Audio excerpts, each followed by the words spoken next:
Continuação do Convite à Psicologia Prática do Mário Ferreira dos Santos. Como ver através de gestos? Pela observação, notamos que as crianças têm atitudes sinceras na fase primitiva da vida infantil. Assim, uma criança não esconde sua antipatia ou aversão a uma pessoa estranha que chega. Foge, oculta-se atrás das saias da mãe, esconde-se ou recolhe-se a um canto ou afasta-se apressadamente. Tais atos sinceros das crianças observamos até em pessoas de idade maior, em jovenzinhos ou jovenzinhas de lugarejos do interior, que ante os forasteiros têm as mesmas atitudes da criança. Essas atitudes nem sempre tomam espaço negativo do afastamento, da fuga. Outras vezes até ameaçam o estranho, agridem, querem expulsá-lo. Manifestam assim a aversão, sem peias, nem meios termos. As pessoas adultas, no entanto, não tomam as mesmas atitudes. Não fogem, não se escondem, não agridem os que delas se aproximam e dos quais sentem qualquer aversão ou antipatia. Procedem diferentemente, têm outras atitudes, mas estas manifestam sempre os sentimentos. Nota-se, por exemplo, certa desatenção às palavras de quem as visita, certa frieza, falso interesse ou apressamento em atender. Procuram ir logo ao assunto, saber logo do que se trata, ou desviam o olhar, fixam-no em outras coisas, enfim, manifestam por mil sinais os seus sentimentos, os quais, dado certo domínio da pessoa, não são sempre tão expressivos, que permitam que o interlocutor perceba claramente o caráter dos sentimentos que eles encobrem. O que nos demonstra tudo isso? Demonstra-nos que o ser humano é capaz de dominar seus movimentos, que é capaz de transparecer em suas atitudes não um reflexo cabal do que sente, mas uma forma desviada do gesto que lhe seria natural. Algo que é estudado, que procura ocultar o sentimento que chamamos de fingido, de representado, de falso. Não podemos negar nossa capacidade para mentir. No entanto, não podemos conceber tais gestos por parte de um animal. Este não escolhe por si essa modelação que a conveniência e a necessidade do convívio social ensinam ao homem. Mas certos cães, por exemplo, acostumados a receber migalhas ou favores, sabem também tomar atitudes de simpatia para com o homem, arrastando-se no chão, sacudindo constantemente a cauda, saltando e pulando à frente, lambendo as mãos, ou em gestos de submissão ao arrastar o ventre, encolher a cauda entre as patas traseiras, abaixar a cabeça até encostá-lo ao solo, arrastar-se depois até aproximar-se lentamente de quem espera alguma coisa, lamber-lhe as mãos ou os pés. Tais gestos genéricos vamos encontrá-los também no ser humano e têm eles uma significação muito grande, pois traduzem aspectos gerais da vida dos animais superiores, já que observaremos que todos os gestos de submissão dos homens, de respeito, de subordinação, encerram sempre semelhanças aos gestos de submissão dos cães, como curvaturas exageradas do corpo,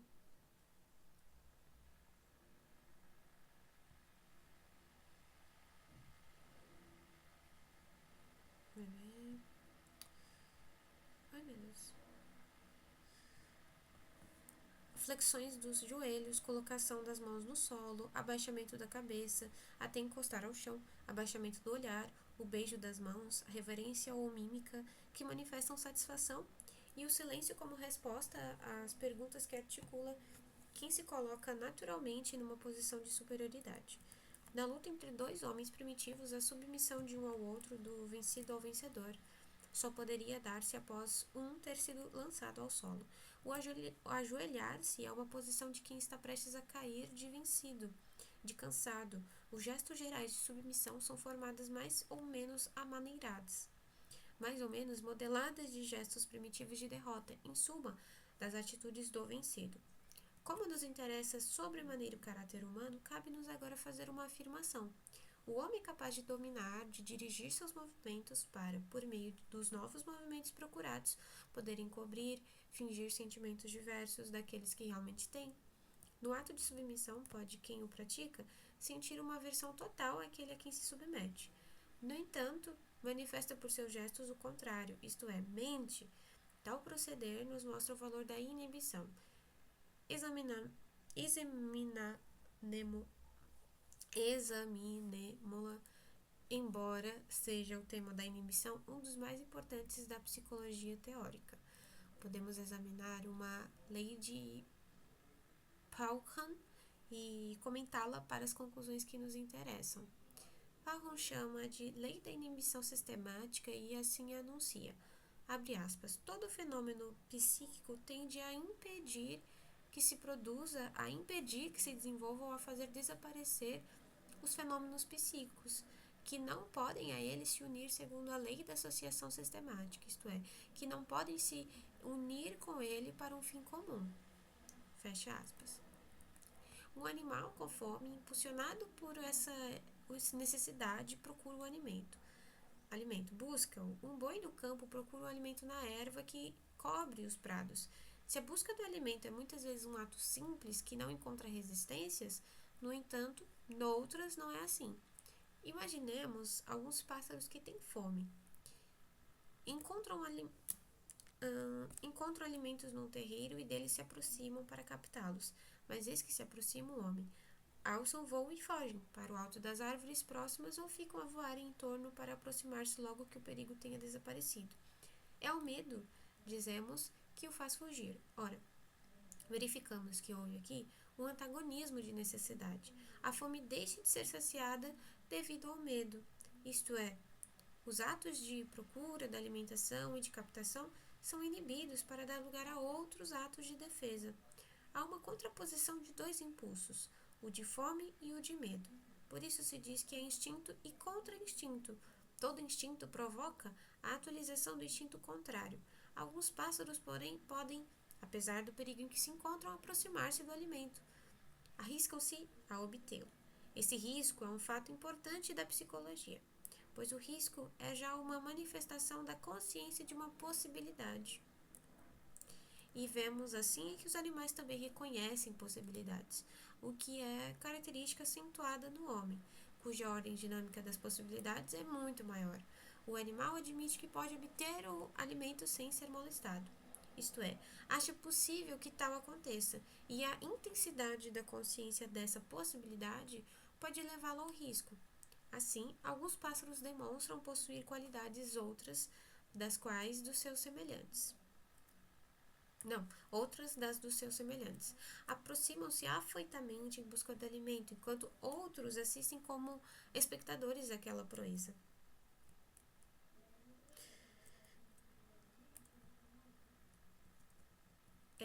Lei da inibição sistemática e lei da associação sistemática. Tais fatos podem ser observados comumente, e muitas vezes esse arriscar-se traz más consequências, o que não impede que outros pássaros que assistiram ao ato de afoiteza acabam executando também o mesmo ato. A vida social traçou certo número de limitações que julgamos naturais. Por mais naturais que sejam gestos do homem primitivo, este verificou que nem sempre podiam manifestar plenamente o que sentia. Ocasiões se davam em que se via forçado a suspender o ato correspondente ao sentimento e até modificá-lo, a transformá-lo em outro que não significasse o sentimento real que experimentava. Foi preciso fingir. Este ato de detenção é o que se chama inibição. No decorrer da vida social, foi criando uma série de inibições necessárias, escolhidas ou impostas.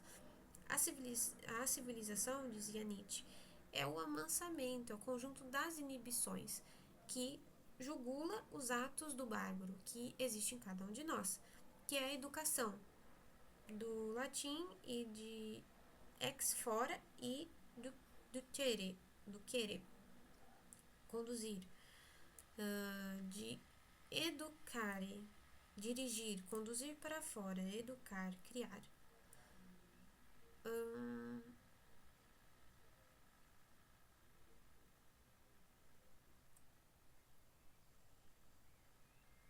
Do ser ou do tere, né? Enfim, senão uma ampla... Deixa eu voltar aqui. O que é a educação, senão uma ampla aplicação das inibições? muitas delas nascem da escolha individual ou da educação no ambiente social, mas muitas foram produtos de imposições violentíssimas. Nietzsche nos sugere quantas dores, quantos sacrifícios, quantos castigos terríveis, quanto sangue derramado para impor aos homens 4 ou 5 nãos, 4 ou 5 inibições necessárias para a manutenção de certa ordem social. Como não podemos realizar em ato nossos sentimentos, como inibimos os gestos correspondentes, vivemos interiormente ou imaginativamente a realização do que não quisemos ou não podemos realizar em ato. E quantos crimes não foram praticados imaginativamente, quantos criminosos em imaginação, mas a inibição não se exerce apenas quanto aos atos. Há também uma inibição que se exerce sobre os próprios sentimentos. Essa inibição interior já revela um espírito mais culto, uma educação que exige colaboração interior, autoeducação. Não quer dizer que não há razões exteriores. Educação para educação interior, mas esta depende muito mais da obra pessoal e das tendências que a pessoa possui intrínsecas próprias, cujos aspectos estudaremos no lugar conveniente. Assim podemos classificar inibição tem duas setas, do ato e do sentimento. Quando há inibição do sentimento, automaticamente o ato é dominado. O que não se dá na inversa, pois o sentimento pode permanecer dissimulado pelo ato que não lhe corresponde.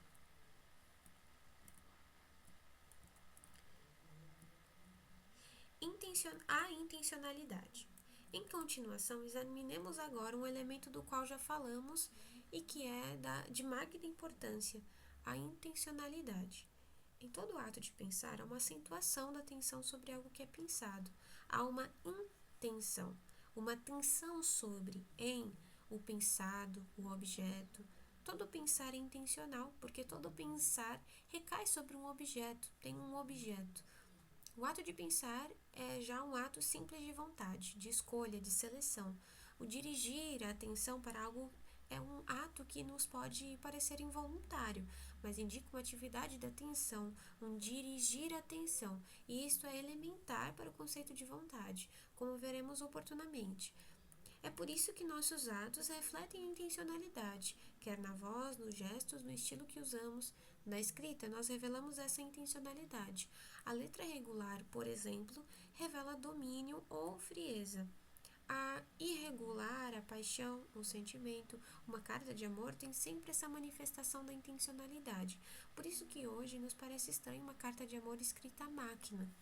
Ora, a intencionalidade pode ser dissimulada. O gênero da dissimulação revela a intencionalidade, porque muitas vezes quem deseja dissimular sua intenção o faz com tão excesso de gestos exagerados de simpatia, os quais dissimulam aquela. Não é difícil percebermos tal fato e cada um de nós se rememorar alguns de sua vida no contato com os seus semelhantes. Encontrará somente as provas de nossas afirmações e verificará que o excesso de amabilidade é muitas vezes uma revelação do sentimento pouco amistoso ou da pouca simpatia à pessoa a quem são dirigidos. A dissimulação da sociedade é formada pelas revelações que devem manter entre si os homens e elas têm variações que são impostas. Temos um exemplo do que se chama cortesia. Há quase sempre nos gestos corteses uma dissimulação dos verdadeiros sentimentos. Sentimos quando esses gestos são naturais, quando refletem uma alma ou um sentimento, uma afeição, um domínio e tranquilidade culta, e são produtos da educação. Na vida social, e é observável em cada povo e em cada cultura, existem certos gestos de cortesia que dizem certas intenções. São eles usados como símbolos dos nossos sentimentos, como manifestações exteriores que expressam que queremos que os outros pensem que sentimos. É notável, por exemplo, a humanidade dos povos selvagens. Conhecem eles um código de costumes, gestos, manifestações delicadas que muitas vezes chocam o estrangeiro.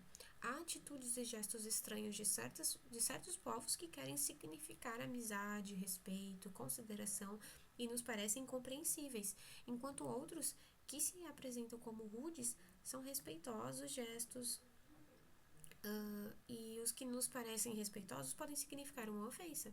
O modus vivendi social exige um certo número de inibições. Se cada um refletisse em seus gestos os seus sentimentos, difícil seria manter uma ordem social qualquer. Essa é a razão por que se organiza um verdadeiro cerimonial, que é um meio regular de manifestar os sentimentos, gestos e palavras que conhecem complexidades pasmosas, pois há povos que, para revelarem os mais simples sentimentos, empregam uma série imensa de gestos, palavras, mímicas, como sucede com os povos orientais. Já no Ocidente, verificamos que esse cerimonial, depois de ter uma forma complexa como a usada pelas cortes europeias, vai tornando-se cada vez mais simples, salvo no uso diplomático, até uma singeleza tal que raia às vezes a naturalidade.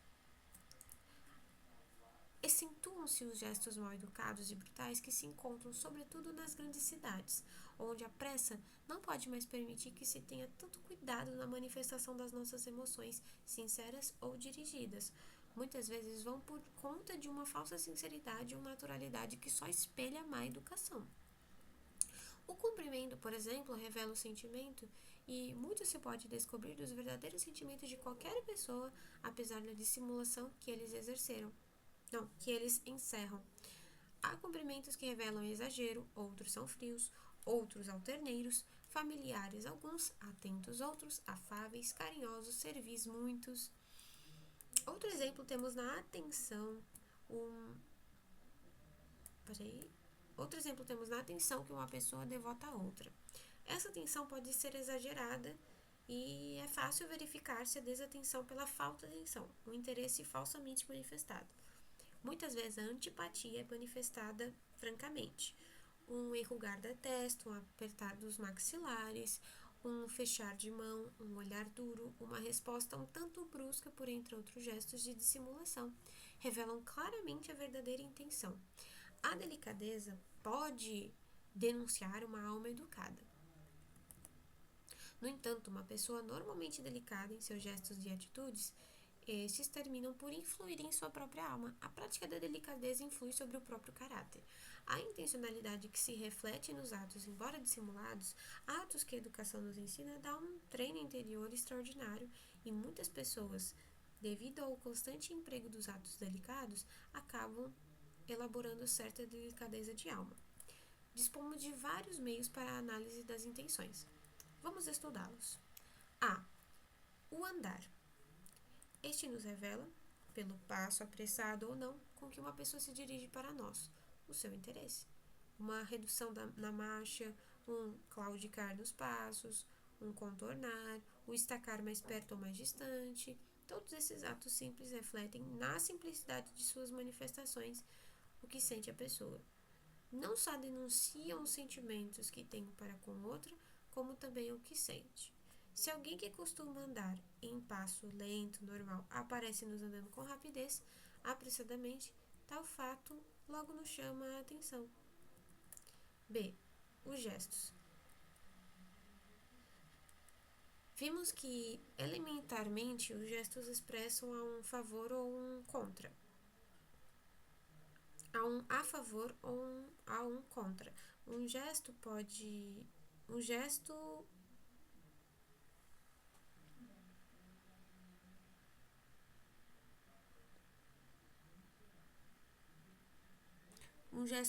poser, eu acho, de aproximação ou de repulsão pode ser um aproximar-se ou um afastar-se. O movimento das mãos reflete em nervosismo, apressamento ou calma. Basta apenas certa dose de observação para que se notem esses gestos, que são primários e de fácil interpretação. O mesmo se pode aplicar à posição do corpo, da cabeça, etc. C. As palavras. Há muita dissimulação nas palavras, veículo dos mais poderosos, mas também elas nos revelam muito das intenções, pois aquelas traem os verdadeiros sentimentos. Todos conhecem os famosos lapsus linguae. Lapsus no emprego do termo adequado. Muitas vezes escapa uma palavra que revela certa intencionalidade. A psicologia de profundidade tem feito estudos extraordinários neste terreno, com resultados notáveis. É muito comum observar-se o emprego da palavra contrária. Por exemplo, uma pessoa quer dizer que nos admira e sem que se domine sai a palavra despreza. Não, a palavra despreza. Outro que, se referindo aos estudos históricos de alguém, chamou-os de estudos histéricos, etc. Ai, ai. Inúmeras piadas e anedotas são formadas por esses lapsos, que são elementos que enriquecem o humorismo de todos os povos. Os traços caracterológicos acidentais representam, no fundo, o que compreendemos por propriedades do caráter. Essas propriedades constituem um arcabouço formal e muitas vezes só no trato íntimo é que chegamos a entender o caráter verdadeiro de uma pessoa. Mas o ritmo, o movimento, o emprego normal e constante de certos gestos e atitudes nos auxiliam a chegar ao conhecimento desse caráter. Porque o homem se revela através de seus gestos e, sobretudo, dos pequenos atos. Nestes, que são cotidianos e mais normais, é que o verdadeiro caráter se revela. Nos grandes atos, há uma imperiosidade do ambiente que pode modelar. Por exemplo, a honestidade de uma pessoa revela-se mais nos atos pequenos do que nos grandes. Assim, a sinceridade, a bondade e a delicadeza de sentimentos. Observai os pequenos atos de cada pessoa, procurai neles sua significação mais profunda e verificareis muito do seu caráter. A série desses atos, sua coordenação e ordem nos levam a classificar uma pessoa como débil, energética, fácil, condescendente, benevolente, dura, etc. Nesta parte, a caracterologia tem conseguido muito, mas como esses gestos são dependentes das condições de tempo, espaço e cultura, e como cada povo tem seus costumes, modos, gestos, atitudes peculiares, é natural que o conhecimento é ainda insuficiente para o estabelecimento de leis sobre a análise dos pequenos gestos.